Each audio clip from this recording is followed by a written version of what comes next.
Welcome to the Western Hunting Hub podcast. This last week was a busy one for me. Finally got out to do a little bit of pheasant hunting. Pretty excited to hit the field, but man, my shotgun work needs some serious work.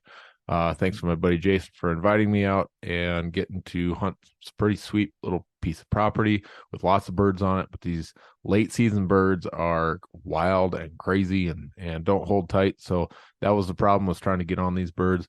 Jumping up early, long shots, birds are cruising quick and trying to figure out how far to lead, or just hold right on them. Man, I am not a good shotgunner. So that's something I need to work on, which is a real bummer because Sunday before that, I was shooting some ducks and feeling great. My shooting was excellent. And those are not too terrible different as shots. Maybe they were, but need some work. That also, just been thinking a lot about the next season. It's 2024 now, and a lot of folks are thinking about what they're doing with their new year and where they're going to go, what they're going to do. So it's time to be really diving into some of the planning for 2024. There's just too many options, and that's just what I'm stuck with. There's a ton of options on what we want to do, where we want to go, and we got to get up on some of those new regulations, drawing stuff, the processes of each state. Some things are changing, some things are not. So it requires some homework. Last thing for this last week is, feel like a total hypocrite, but it's January, and then I started a workout, which I wanted to do it in December, but I could never get to the gym that I was looking at. But I remember from an episode I did with Ben Honig way back on, it was one of those getting in shape kind of episodes where he had mentioned something about mixing it up, what you do throughout the year. And I took that to heart. I really like that idea because I can't just do the same thing over and over and over again. So I decided that maybe during this January or December to springtime, this will be my jiu-jitsu time. So that's what I started this last week. I've got a wrestling background. I love wrestling, and this was a way to kind of hit the mat and get a little, scratch that itch, but go get a good workout, try something new, and make it fit into the schedule. So did that. Then maybe spring I'll work into just some more shed hunting, a little more hiking, summer hiking, and then do a program of some sort, mountain tough or something like that, to get ready for the season before that. Got to hit some of that core stuff and those other things that your legs just don't work. Things that don't get worked while you're just doing a little hiking. So yeah, that's my week. Seasons are wrapping up, or they are wrapped up, and man, I just do not feel good about the amount of time I spent in the field. I had some good adventures and memorable hunts, but it just is never enough. The next couple episodes are all connected. So if you're listening to this one, make sure you listen to episode 180. This is at 181, but 181 through 183 is this series. So make sure you listen to them in order. So in these episodes, it's all about R3, recruitment mainly, but retention and reactivation are a part of it as well. Oftentimes reactivation happens the same time recruitment happens. This is a topic I feel very knowledgeable on. I think and act on it every single day. It's the reason for this podcast. However, I know I've got more to learn. I've brought on a few folks with firsthand experience to share this experience. So hopefully we get a little few stories in these as well. But plus there's a touch of cuteness in this first one, which is great. Gonna have a youngster in there, but also my youngster. I'm excited to hear him, see what he has to say. I haven't interviewed that little guy yet, but yeah, from the mouths of some youth to see what they have to say. That'll be fun to listen to. Always, thanks for listening. You can keep updated on what's new in the podcast, Instagram and Facebook at Western Hunting Hub. And hopefully this intro sounds great. Hopefully my sound is really good. This episode was not done with this new mic and a new interface and all. I've got some new tech going on that dump some money into. So hopefully it sounds good. You can see my little meter where my mic is starting to pop a little bit. So I got to learn this new system, see how it I can sound good. But this episode, I've got Jason and Vivian on to talk about what they're doing in the field and how Jason has gotten Vivian rolling with hunting. And it's a good one. Thanks for listening.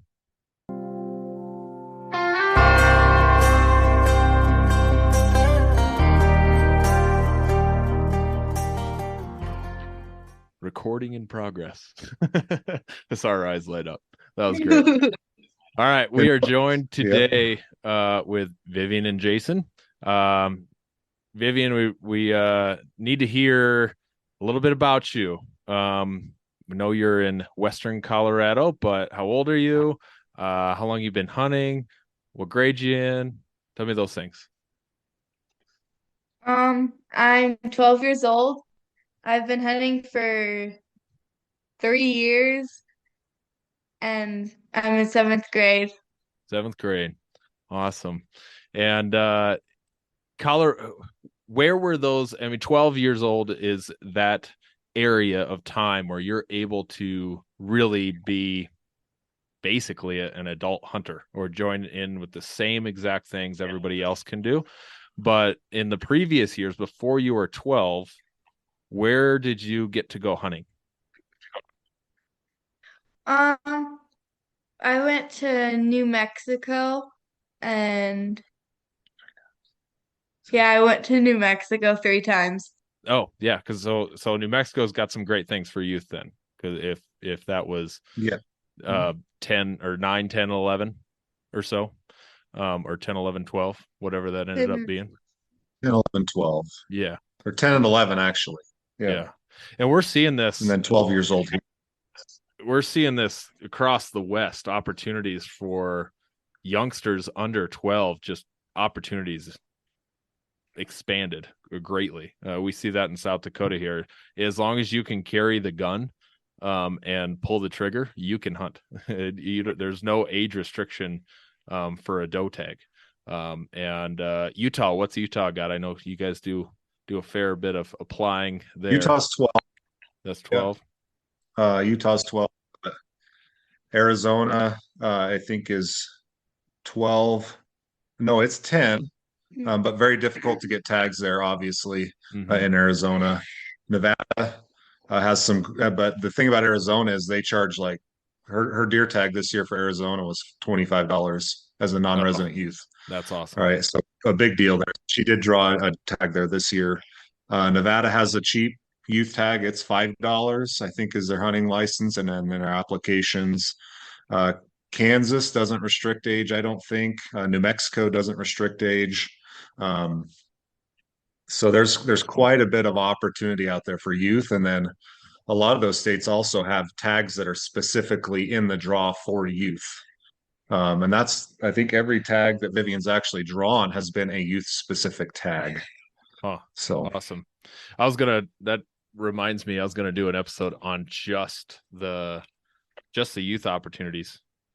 I want to figure those out for a bunch of the Western states and see where people can take their kids under 12, and then a little bit into the 12 to 18, that gets really complicated looking at too many states. But you at can least pretty much go anywhere. Yeah. Exactly. But a lot of us are thinking about getting our kids into things before 12 because we're ready, or you can be ready. And so let's just start, Vivian, with some of your hunts. I mean, this is your third season, and you've definitely done more than I think a lot of other adult females have done. You've gotten an opportunity that I know I will not ever have with your oryx and some of those other species that a lot of people have them on their bucket list, and it's down the road and hard to get. So what are some of those hunts that you've done that have been just amazing and fun to go on?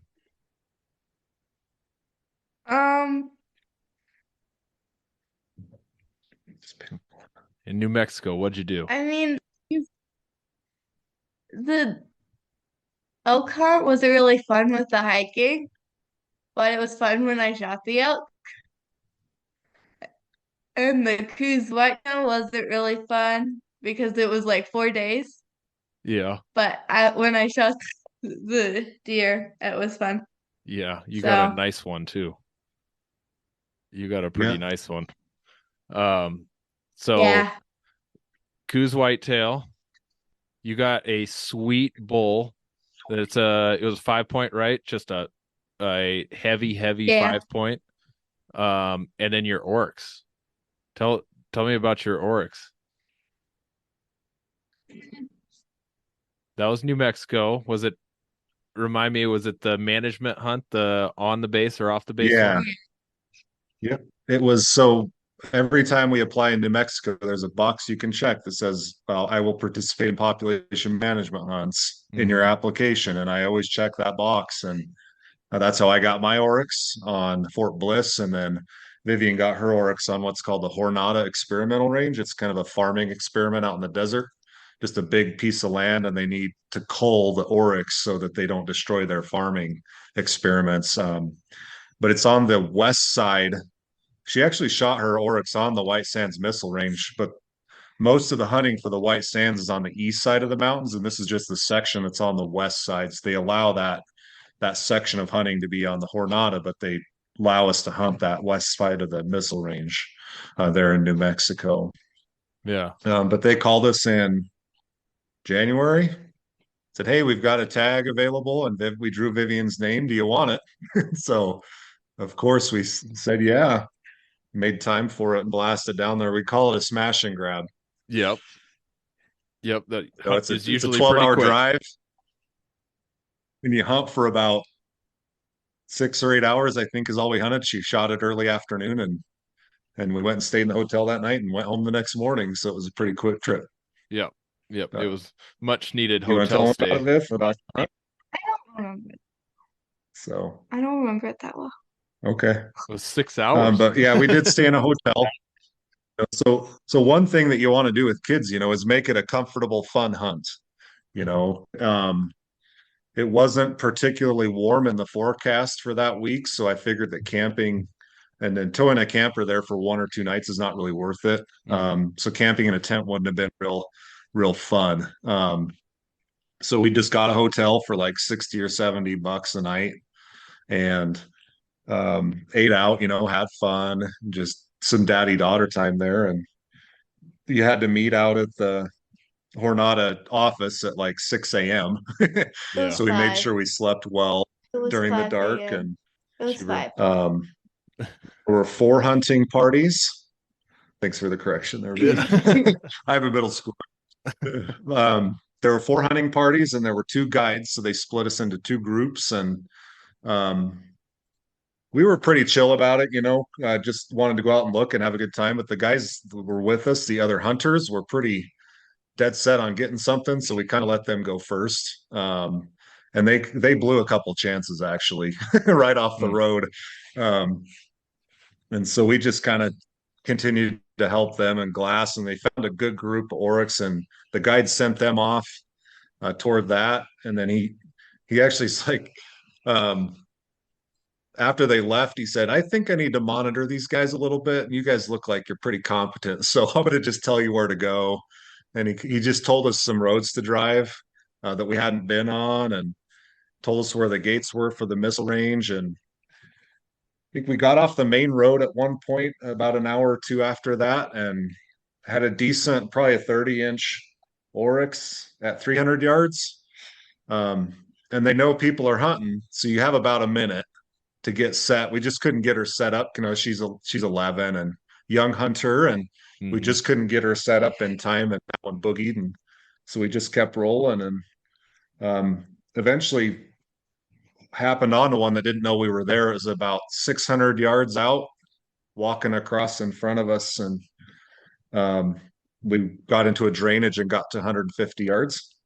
And she took a shot, and this is that, the grass there's kind of tall and the bushes are kind of tall, so we couldn't put her on a prone position, which she's used to shooting, but we put her on a bush and she's kind of a little bit wobbly, but she got a bullet in him. And then you had to shoot. he just kind of turned around. I don't think it was a great shot, but he turned around and just stood there. He's got another one in him, and he went and bedded down. I think he was going to die from that one. Yeah. And so we snuck up there to where we thought he was, and we actually ended up bumping him, and ended up putting him down right there, busting him out of his bed. And he's a little young, he's an adolescent, but 22-inch oryx, and um, she's pretty happy and pretty proud of her for that too. Yeah. So yeah, it was a good time. How, just in this last season, how far do you feel comfortable shooting at a deer elk shaped animal, Vivian? What's your cutoff for how far? How far do you think you want to keep it under? So I'm going to remind her that her deer was 80 yards, her Coues whitetail, and her elk was 325. 325. So which one were you more comfortable? The 80. Yeah. Yeah. Do you want to Closer the better. elaborate on how you felt? Yeah. Do you want to elaborate on how you felt on that long 325-yard shot? And it took us 10 minutes to get her set up. Yeah. So do you want to kind of walk everybody through that process, what you were thinking? And I was like saying to myself in my head, I don't want to miss, don't miss, don't miss. Like, so what'd I tell you? It's okay if you miss, Yeah. right? Yeah. It's a long shot. It's okay if you miss, but we had a super stable spot, and we were able to put, rocks under the gun, and I had a bipod under her, under the gun. And she did get, I mean, like I said, it took us 10 minutes. She got pretty emotional. Do you remember that? yeah, is my there hands were shaking. She was shaking pretty good. There was a point at which she just about started to cry, Yeah. which is perfectly fine. I'm proud of her for actually being worried about the welfare of the animal, right? Because if she didn't feel comfortable taking that shot, I want her to be able to recognize that, and she did that. But she calmed down and took a few deep breaths, and um, we went through the routine a few times. Are the crosshairs on the elk? Does it look good? Is it aimed right? And she's shooting a suppressed 308, so there's no kick at all. And she eventually, got comfortable, and we had the elk bedded down below us. So she got comfortable and eventually pulled the trigger. And do you remember what everything on the insides looked like? What'd you hit? The heart, I just totally blew up the heart. Yeah. Oh, really? Yeah. So it was bedded down, leaning back a little bit, and it hit the hard end, went through the backside lung and lodged in the backside hide.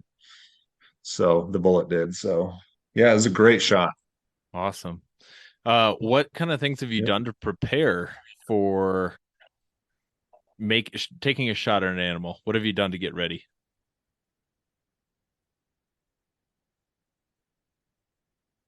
Well, I've practiced. A few times? Just once? No. Yeah. I know. You Times. you guys have the property to be able to do some shooting. How often do you get out and even just shoot with a pellet rifle or a 22? Sometimes, like, we say we do it, and then we don't do it that day, and then we don't do it the next day, and then we do it. Yeah, sometimes things get in the way. Yeah. We probably shoot once every 2 months. Yeah, oh, that's great. Honestly. Like, if I'm being honest, we don't shoot regularly. So Do you know when most guys do some shooting? Probably right before the season to make sure their gun is zeroed. they're sighting their gun in, right? and then they go out and shoot their animal or miss or not. Or they make great shots. But it's very difficult to have a place to go do that, or the ammo's expensive, or you can't find it, that sort of thing. So definitely, what gun do you like to practice with? Do you remember What caliber? Go ahead. Isn't it 22. We have a 22 long 22. rifle that they shoot a single shot that we Yep. do short shooting on. And then I have a suppressed 22 250 is the majority of our practice. And we have rodents on our property that like to frequent our creek valley below our house. So we'll shoot probably 20 of those a year. And, they're 10 inches, 12 inches long, and you're shooting 200 and 300 yards. So we get some pretty good target practice with that gun off of those. Oh, yeah. Yeah. And when did you Vivian, when did you say you started practicing? When you were like 9, that same year you started or hunting, or was it earlier when you were 7, 8? When I was 9. She started archery hunting or shooting archery when she was 6. Oh yeah, I was Right? at some Yeah. shoots. 7. I went to some Right? shoots with you, and you were So we've done shooting your some bow. 3D shoots there, and that kind of got her started. Something she could do, and then rifle 22. We started shooting 22 when she was 8 or 9. And then when she got her first deer tag in New Mexico is when we started really shooting the larger rifles. And that was before we even had our suppressors. So that was, we were shooting off a lead sled most of the time because the kick on any of the guns would scare her. So we're trying to get acclimated to the big sounds and a little bit of the kick. And so a lot of that was lead sled based, but we've gone away from that now that we have the suppressor, and she shoots off a bipod prone most of the time. Yeah. On average, it takes about 30 days for a person to break in their New Year's resolution. So, if saving money was on your 2024 list, your odds aren't really looking that great. Luckily, I have a 100% guaranteed way to save you money this year. Just switch to Mint Mobile. For a limited time, wireless plans from Mint Mobile are $15 a month when you purchase a 3-month plan. That's unlimited talk, text, and data for $15 a month. Saving that much would probably allow you to save enough money to buy a brand new rod and reel, or maybe even a boat, if it was a little boat. Mint Mobile's here to rescue you with premium wireless plans for just $15 a month. Say bye-bye to your overpriced wireless plans, jaw-dropping monthly bills, and unexpected overages. All plans come with unlimited talk, text, and high-speed data delivered on the nation's largest 5G network. Use your own phone with any Mint Mobile plan and bring your own phone number along with all of your existing contacts. Ditch overpriced wireless with Mint Mobile's limited-time deal and get premium wireless service for just $15 a month. To get this new customer offer and your 3-month unlimited wireless plan for just $15 a month, go to mintmobile.com/waypoint. That's mintmobile.com/waypoint. Cut your wireless bill to $15 a month at mintmobile.com/waypoint. Additional taxes, fees, and restrictions apply. See Mint Mobile for details. So Vivian, why do you like to go? Well, it's fun, and I get to go camping, and I get to shoot an animal. So yeah, and I like to see new places. So Yeah, you're getting to travel. Like I've never really even. I think I've been to New Mexico, but there's a lot of that state to explore. That'd be, and you've been in some really cool parts of that state. Being able to go up in the mountains and not just driving through on a highway. You're getting up in the mountains and seeing some different stuff. Is stuff pretty similar to what you have there in Western Colorado, or could you tell you were in a different area? I could definitely tell sometimes I was in a different area because there was a lot of desert. A little more desert. And there was a lot of dead trees. Yeah. We live in the high desert. Of course, you don't have to get up very high to get into the mountains, but the Gila is where her 2 mule deer tags were in the Gila National Forest, and a little bit of different vegetation because it's more south. The Oryx hunt's pure desert. Like there's almost nothing. Yeah. Thorny branch bushes, Tumbleweeds. and there's some thick stuff down there, but it's much different. And then the Coos whitetail's definitely desert too. It's a lot thinner desert than we're used to. There's not as much sagebrush and stuff. There Yeah. were a lot of There's some pinyon junipers. juniper down there, but a lot thinner. Yeah, and of course the elk hunt was actually here in our home area. So Oh, yeah. And since I know we've got a lot of Arizona listeners, and Coos deer is a staple down there. Was your Coos deer in New Mexico as well? That's Arizona. New Mexico? It was Arizona. Oh, that was Arizona. Okay. Tell me, no? it was Arizona. It was Okay. Sorry. Arizona. The leg time in my in that was getting confusing. Sorry. So because we have those Arizona listeners, tell us about that hunt. Mm. Well, so we the f- so we saw like two Coos white-tailed deer fighting on a hillside. That was like second day. Day 2 in the morning. Yep. Yeah. So we went up over there and we're planning on hiking over to them, but it was like really rocky. So we didn't get over there like fast enough, so they were gone. There were still some does, but we didn't see the bucks. And the next day we went to that same spot and we didn't see them. So we like went down and looked at some different spots and we saw a mule deer and we were about to shoot that one. She was actually set up on that one at 150 yards. And And it ran away. well, she decided not to shoot it because she's leaving some important details out, but go ahead. I wanted to shoot a Coos whitetail because I saw them around and I'm like, I want to shoot one of those. I don't want to shoot another mule deer. Yeah.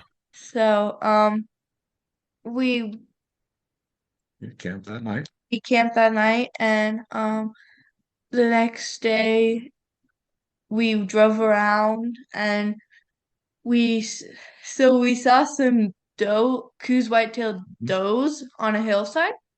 So we just kept following the road and then all of a sudden buck there's a Coos white-tailed buck right there next to the road and I yell buck and like we get out of the car and like it runs so we went up the hillside and like we snuck up on them and the wind was like going towards us so it was not going towards them so they couldn't smell us and um it took us a little time to like get up the hill and find a spot to put the gun and like find the bucks, but we found them and there were two and they were fighting, uh, more bucks fighting.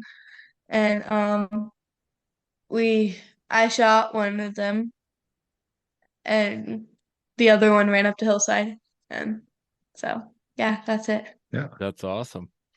That's awesome. Your dad hasn't even shot a Coos deer yet. I know 2 people that have shot Coos deer and she's one. But There you go. yeah, it was a good hunt. We got there and we left Parachute at probably noonish. Got there about midnight. Just slept in the truck that night. It was kind of miserable and because I didn't want to get into our camp spot. And we found some mule deer that morning, couple maybe whitetails, and just drove into our camp spot. That night didn't see a whole lot. The next morning, we hiked up on top of a knob and we were looking across the river, and we spotted what I thought was probably a 95-ish to 100-inch whitetail buck with a couple other bucks and does there, and I show Vivian the spotting scope and she goes, I want one. I said, okay, do you want to go get that one? Yeah. Okay, so we boogie down and cross the river up the road, and it was about a mile hike in, but it's a slog because the rocks are conglomerates. So it's got all these baseballs sitting on the ground, and we're side hilling a mile in, and by the time we got there, they were gone. We saw the does again. They showed back up, but the bucks never came up. So that night we looked for them again in the same spot, never found them. And the next morning we looked again, and then that night, of course, we found that 2-point buck that was a mule deer and literally had her prone on a rock with the scope on it, and she just didn't want it. She said, "I want a whitetail." So we went to camp that night, and it's day 3 and we haven't seen a whole lot. And that's when kids start to get a little discouraged, get a little tired. So do because you don't 30 see a and lot of 40-year-old animals. men. This is very true. But I just asked her, "What do you want to do tomorrow?" Because at that point, I just want to keep her hooked and engaged. And she said, "I just want to drive the road." Okay, let's just drive the road, because I've seen lots of big deer off that road. And so we headed back toward the highway, actually. Eventually got to where we saw a couple of whitetail does, and then that one buck. That buck actually was really big. It ended up being it would probably been 110-inch whitetail buck. Got out of the truck, tried to get her on it, just couldn't get it in the scope, and it just walked up this drainage. So we hiked up, kept the wind, hiked up over the top, and just sat on a rock above that drainage. And it was only probably two or 300 yards of brush in this little drainage, maybe 20, 30 yards wide. And a few does showed up, and we saw a spike buck, and there was some openings, and one of them was probably 10 yards wide. And eventually those two bucks, the two biggest bucks, were fighting. And I was unsure if the wind was going to stay where it was, because the morning was starting to ebb, and the wind was kind of starting to feel a little funny. So that bigger buck actually walked into the trees, and we had a shot on the next bigger buck, which is still a really big buck. This was the second biggest one? Yeah, she shot Oh. the second biggest one, Which- which ended up 97 3/8 inches. Yeah. Wow. Because she had a shot on it, so she ended up smoking it with one shot. It ran about 10 yards, so That's yep, awesome. that was a pretty good day. Yeah. Yeah, Not we might only- go back there someday to look again, Oh, for because sure. that other buck ran out of the trees. That other buck ran out of the trees and looked at us at 200 yards broadside, and I was like, "What have I done?" It was big, but Wow. you got to consider a 97-inch Coues whitetail's like shooting a 190-inch mule deer, So it was a good day. Yeah, it's a beautiful Yeah. buck, nice and wide, short tines, but nice and wide, Yep. and just a gorgeous looking Coues deer. That's awesome. And now that you know the score of that one, and in your mind you saw those bigger ones, you can picture those, I'm sure, right now. For sure over 100. Those are definitely over 100. He was a 110-inch buck pretty easy. Wow, He was big. that's awesome. Yeah, but yeah, she got a good one. We're pretty happy about that. So Next question for you, Vivian, is what do you want to do next? You're obviously passionate about certain things. When you saw that whitetail, you wanted it. What's the next thing you want to go hunt? she had an answer for me earlier. It was everything. That's It was great. kind of funny. That's great. Is there anything specific that you want to go hunt? Like, think about the animals that are on our wall. We can only do so many hunts in a year. So that was the next question I asked her was, can you name one specifically? And what did you say? Goat. Mountain A goat. mountain goat. Awesome. Yeah, absolutely. Well, your mom and dad have both shot mountain goats, and you're next in line. Because your mom got a mountain goat on the last hunt she went on to, right? I remember that. Yeah, we were in Unit 12 in Colorado, G12 in the Maroon Bells. Yeah. Which it's the really rugged big mountain range with several, like 5 or 6 14,000-foot mountains in it. It's super steep and rocky. And yeah, she shot hers at 12,500 feet. Yeah, that's what I thought. I remember we've been actually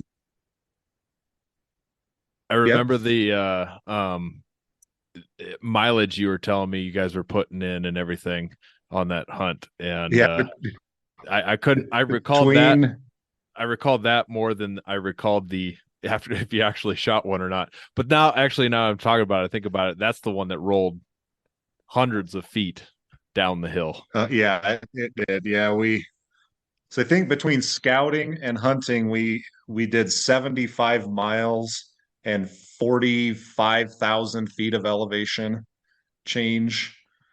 Um, and when she shot her goat, it was actually bedded down, and she's killed it, and it just right over dead, and it was in a little bowl it had made for itself, and I thought it was going to stay, and then it moved just a touch, and it took off down that hill, and it didn't stop until almost the bottom. Oh man. Yeah, and it was pretty wrecked. Yeah, the taxidermist said he had to do 17 laceration repairs on the face. Oh geez. Lost a horn. He had to make a horn. Yeah, but it looks really good. He ended up doing a really good job. But Yeah. um, but Viv's done. How many 14ers have you done?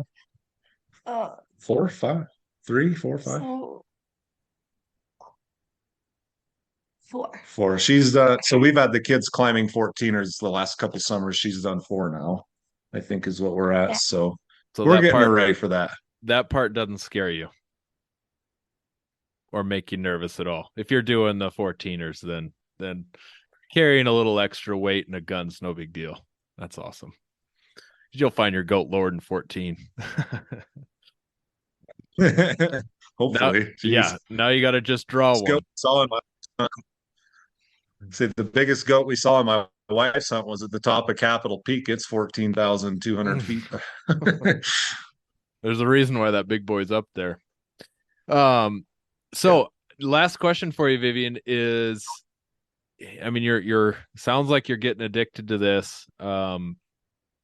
Dad and mom have put this in front of you as an option of something to do, and I'm sure they're allowing you to make some of those choices, and he's not going to drag you along if you don't really want to go. But how do you see hunting being a part of your life later on as you become an adult? Do you think you're gonna continue to hunt as an adult? I know it's hard to think of. You're 12 now, thinking of 10, 20 years later. Do you think you want to hunt, and do you want to share that with your family? Yeah. Yeah, why would you want to do that? It's fun. And that's fun. What makes there it anything so else? fun? You get to shoot a buck, you get to spend time with your family. You get to eat. Eat good So food. I know I have a bear and deer meatloaf on the smoker right now that I'm looking forward to, and I'm texting Kristen saying, Nice. check the temp, and as soon as that hits, cool it down. So I'm looking forward to it, because it's mixed between deer and that bear sausage that you've taught me how to make. Oh, Yeah. So a pound of deer and a pound of the bear, I do that instead of a pound of like pork sausage. So then there's no, that sounds really good. yeah, there's no sausage in it or pork really in it at all. It's just the bear being the sausage portion. So it's quite good. Lots of cheese. Yeah. Yeah, I'm looking forward to it. What's your favorite wild game meal to eat? Coos whitetail. Oh yeah. Yeah. So when we process our own animals, I actually give her the choice of what to do with the meat. So what's your favorite thing that we did with that one? I like the Italian sausage and the breakfast sausage. Your Yeah. dad makes a mean breakfast sausage for sure. So Yeah. So yeah. Anything else, Vivian? Those are my couple of questions for you. You've kind of said you sort of said what's next. Oh, you got to draw. You're at the mercy of the draw for your mountain goat, but I will be awaiting some pictures from your dad on you with another monster bull or buck or something. I'm sure it's coming. So We'll see. yeah, yeah. And you come up here and we got $10 doe tags. The doe is gonna be a freezer filler, but that's about all we can offer in South Dakota. But we've got it, and we've got some land for you to go on. But Okay. it's a whitetail doe. Oh, well, actually, I take that back. You're 12 years old. You could apply for the regular season. You can go shoot a buck for sure. I got some landowners that would definitely allow you to come shoot a prairie whitetail. You don't have one of those. You have a Neither of us do. Yeah. He's gonna start knocking us off. I don't have. Yeah, absolutely. I Kind of neat, the youth opportunity. One of the neat things about youth opportunity is kids have a chance to experience those hunts that none of us did as kids, because those youth opportunities, a lot of this stuff is new. She's getting to hunt things that I never have gotten to hunt before. In areas that I've never hunted before, which is really neat, to have her experience those things. Yeah. I'm kind of jealous, actually. Yep. And at an affordable cost. I mean, it's very affordable. So I'm going to dig into that in another episode and try and find some good opportunities for youth across the West. But Jason, just in your opinion, what do you think is an effective, or what's the most effective recruitment look like, as to who are we targeting? How are we doing that? Just in your opinion, for recruitments wise, what are your thoughts on that? Well, as parents, first of all, we can address parents first because they have direct control over the lives of their kids. I think that the outdoor club that we had at the high school there together, Clint. The theme was get outside. You just have to take your kids and you have to get them outside. And for my kids, it was kind of interesting. Even though we were outside a lot, even now, if we say, "Hey, let's go hiking," no, I don't want to go hiking. Well, we're going hiking, whether you like it or not. And eventually it starts to come around and to the point where they actually enjoy it. We do quite a bit of skiing in the winter. And prior to this year, just about every time, let's go skiing. I don't want to. I'm tired. And now we're starting to see our kids overcome that, not wanting to be cold and all that stuff. And they actually want to go have fun skiing. And so just get kids outside and get them doing things, even if you just go put a fishing line in the water, go do something fun, go look at animals, just go drive up on a hill and go look for animals, and in a spot that there are animals. That's very helpful. Yeah. And then as far as system wide and the role that you have, and then as in my role as an outdoor club sponsor at a high school, I look for kids that have interest in it, that don't have any opportunity for it. I think those are our biggest gains, right? So get the kids that want to give it a shot and are willing to try it, and get them out there, and sponsor it. Get it out there. And we have a very well done outdoor ed system in our school district, thanks to you, Clint. And it's continuing, and we're just getting kids out, especially the kids. We have that outdoor club for the kids that want to actually do it, but we are also have started a program where we give each grade, and we're trying to get this done K-12. We're giving each grade a class trip every year.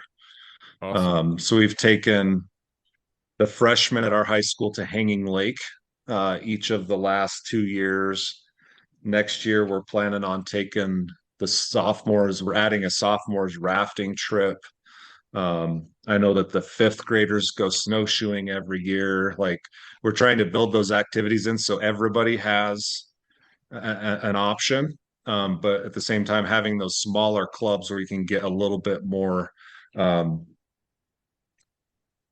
detailed and a little bit more rigorous, I guess I would say, and get kids out there in different spots that are more friendly to smaller groups like camping in the winter and stuff like that. So And it works so those would well be that my big one. it works so well that Yeah. the location of where you're at, Hanging Lake is right there, hour away. Yep. And then Yep. I know the fourth graders, no, that was Roaring Fork. They went up to the Maroon Bells one year before COVID. And then like the rafting, there was great relationships we were starting to build with the rafting companies, and go up to where you live and you've got ski slope right Yep. there. Just all kinds of opportunities, and that's pretty cool to hear that. Starting to build that program was slowed quite a bit by COVID and administration just wanting to keep a school open and trying to keep it running. So doing what I did, I know was not top priority in 2020, but just trying to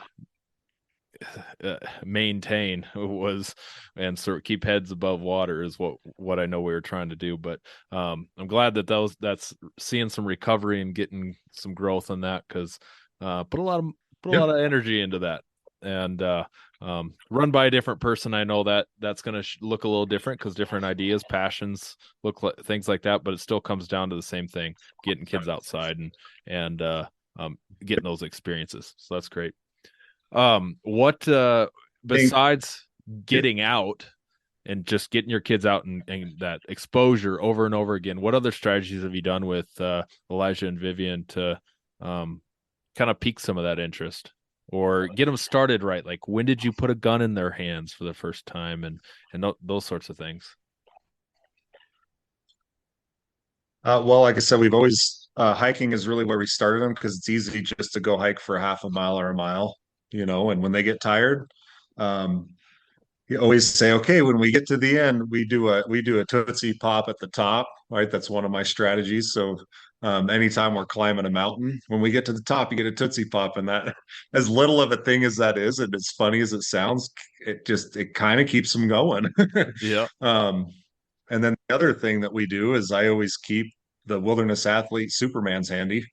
When they start to drag a little bit, you just give them a little bit of that, and it gives them a little bump. So, you're really training their minds to know that they can do it, because like kids are kind of hardwired to think that that's a big mountain and I can't do it. That's all they hear people say is I can't, I can't, I can't. And you kind of have to train them out of that. And so those are, just take lots of snacks, uh, have some sort of a prize at the end, and have some good fluids to keep them going. Um, so what was your question? Or redirect me on that. Oh, just those strategies, like the reward the Other win. things. Yep. And then, we bought them their own packs. We always, like, I have my own pack, Erin has her own pack. Get the kids their own small backpacks. They make some pretty affordable $50 to $100 kids packs that are neat colors that they like and have a water bladder in them, and they can carry their own snacks. Get them good shoes. Like, keeping kids in good shoes is important, because if they, like I said before, when kids start to get miserable, they start to dislike things pretty quickly. Yeah. So if you can keep their feet healthy and keep them rolling down the trail, then it's a lot more fun for them. And then you just do short, easy stuff if you need to, like really those short hikes. And then we started our kids on archery when I was pretty heavily training for Train to Hunt.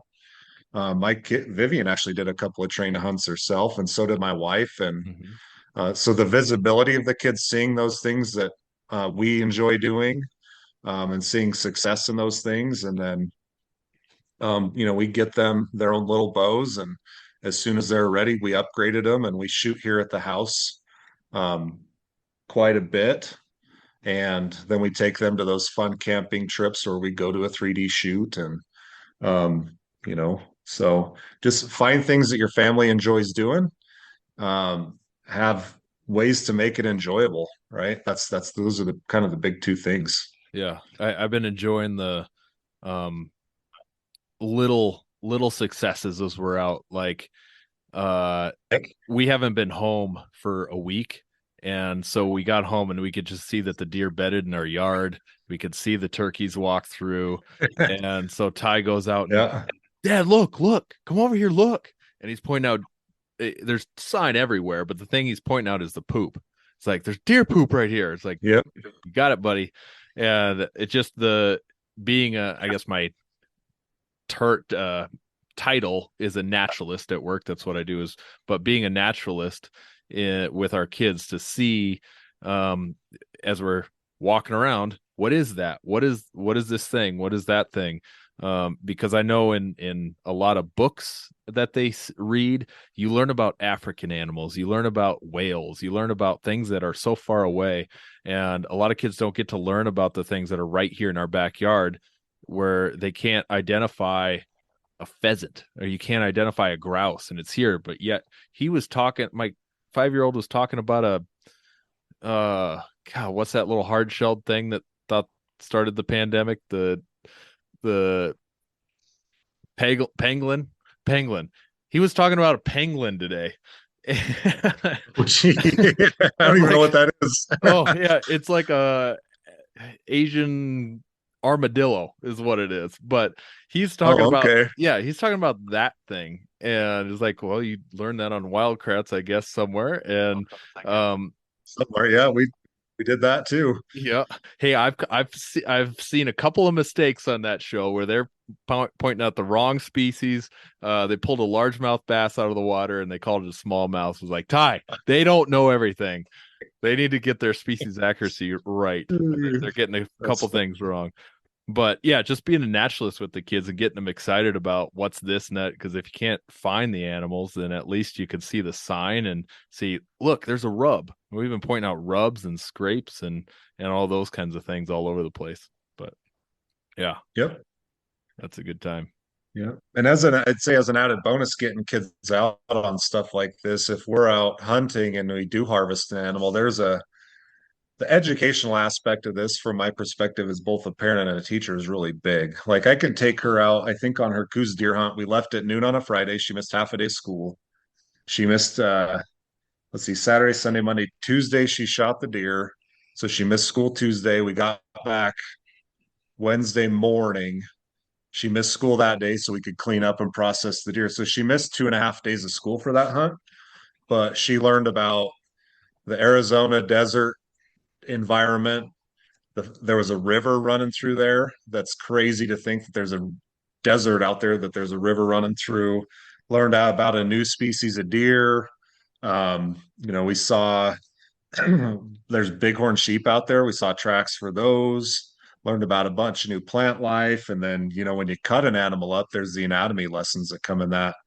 And then you're also teaching your kids about the cycle of life and death.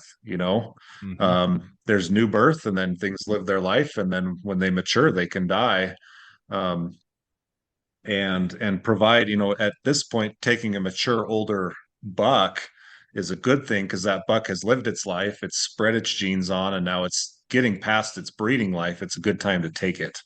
So they learn a lot of those lessons that are very valuable in life to think about, because if you think about it gets them to think about the future. And kids don't think about the future very well, but it gets them to think about those things. And so the lessons inherent in taking kids outside and especially hunting are really, really important. What was your involvement, Vivian, in the field dressing?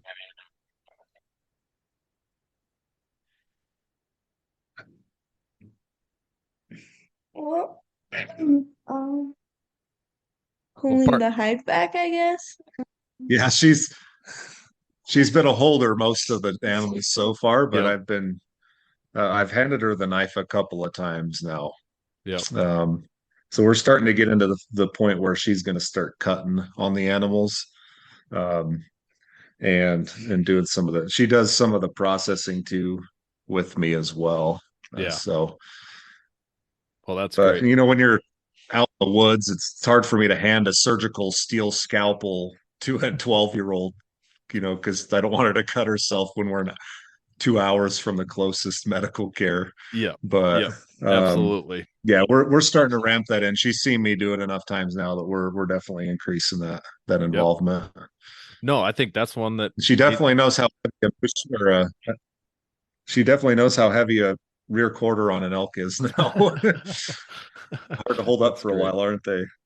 Yeah. No, So, and being that it's not the same as you and I starting at 12 years old, it's these 9, 8, 9, 10, 11-year-old kids, we got to ease them into it. It's okay to ease them into it and do Yep.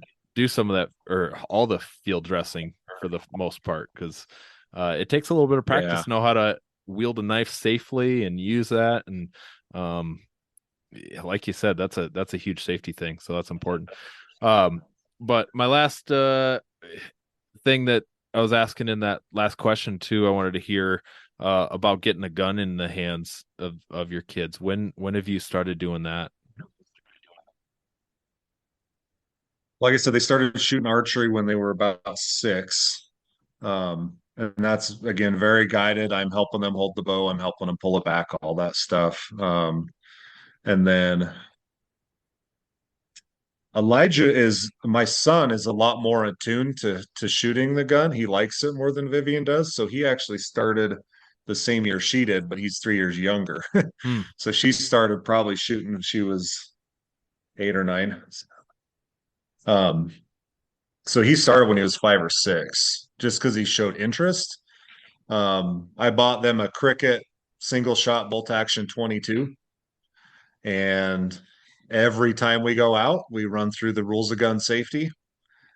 And I'm pretty strict on them on obeying those rules of gun safety. So they know those rules. Um, and then, they're learning about that bolt action. Um, and it's safer because it's only a single shot. They have to load every shell at the same time. And then I think just this year we've actually moved them into, we went and we started shooting pistols. So I purchased a 9mm pistol over break, and we went and shot all of our concealed carry pistols. So again, Elijah takes right to it and enjoys it Mm-hmm. more than Viv does, but she'll still do it. Just so she can learn and have that opportunity there.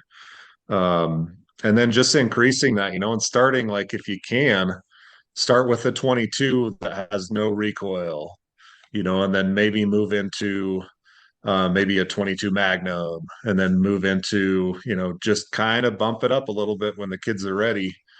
Because I know in my experience, I was afraid of big rifles when I was Yep. even into high school, because that's all I shot, and I didn't like the recoil and they were loud. But my kids have become comfortable with it because of the way we've kind of titrated them into it. Yeah. And now then they bumped up to the 22 250, and then I put a suppressor on that, and now they're shooting a 308, and I could probably put Vivian on a bigger gun now without a suppressor. She would probably shoot that 22 250 pretty easily without one. So we just kind of work them into it as you go, and um, if they're not comfortable with it, you get to push your kids a little bit, get them out of their comfort zone a little bit. But if they don't like it, you back off and move them back to what they like, and then try again maybe into the next year. Yeah. Vivian, who's a So better shot? You or Elijah? Me. yeah, she's definitely a better shot. Yeah. That's awesome. If I gave him a Ruger 22 semi-automatic with a 30-round magazine, he'd probably empty the thing if I let him. Let's Yep. just put it that way, because he's a 9-year-old boy. Yep. Likes to So, hear the little bang, likes to see the dirt fly yeah, he does and the clays break and whatever for else sure. you guys are shooting, or the metal ting. Yeah. Well, Vivian, I thanks so much for your time and your input. And believe it or not, the simple answers that you've given are not so simple. There's a lot people can take from this and think about. There's little things like the discussing gun safety with your kid every single time. That is I haven't really started much more than a pellet rifle with Ty, so that's a great habit to get into and start with. So I think there's going to be some people that have some takeaways on what they can do to learn from what you're doing, and not push their kid too far, but to push them just the right amount and to enjoy the outdoors and share this with your kids down the road and everyone else, that maybe some friends or whoever you inspire. But pretty cool to see your success. That's been fun to watch. How did the Oryx taste? I mean, that's something I would. It was good. Is that pretty good? Yeah. That's a different kind of young, really good. Yeah, definitely a meat that not many people get to try. So very cool. But all right, guys. Well, thanks again, and we'll let you get back to your probably supper or go eat some food and whatever else. About dinner time, 6 o'clock. Yep, me We too. can smell it. So that's awesome. all right, Clint. Thanks, Thanks a guys. bunch. See ya.